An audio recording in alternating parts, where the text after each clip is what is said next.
Good morning, St. Andrews. I'm Dana Leota, and I serve here with our St. Andrews Leadership Institute. I spent some time this week with my devoted Bible study small group. We meet Tuesday mornings, and we had a conversation about this pattern in the Gospels where Jesus continually retreats into solitude. He's got crowds of people following him, asking for teaching, asking for healing, and oftentimes he engages these crowds, but also at other times he retreats into a desolate place, into solitude, where he spends time alone and he prays. It reminded me of this writing from Anne Morrow Lindbergh.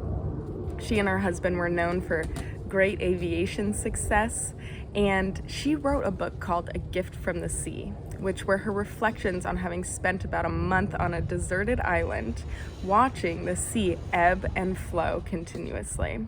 She writes in this book that a good relationship, is modeled like that of two dancers who come together and move apart from each other rhythmically, continuously throughout the dance, and that is what makes it beautiful. She equates this to the ebb and flow of a tide. And I want to read to you a little excerpt of what she says. When you love someone, you do not love them all the time in exactly the same way, from moment to moment. It is an impossibility, a lie to pretend to. And yet this is exactly what most of us demand. We have so little faith in the ebb and flow of life, of love, of relationships. We leap at the flow of the tide and resist in terror its ebb. We are afraid it will never return. We insist on permanency, duration, on continuity. When the only continuity that is possible in life as in love is in growth, in fluidity, in freedom, in the sense that the dancers are free, barely touching as they pass, but partners in the same pattern.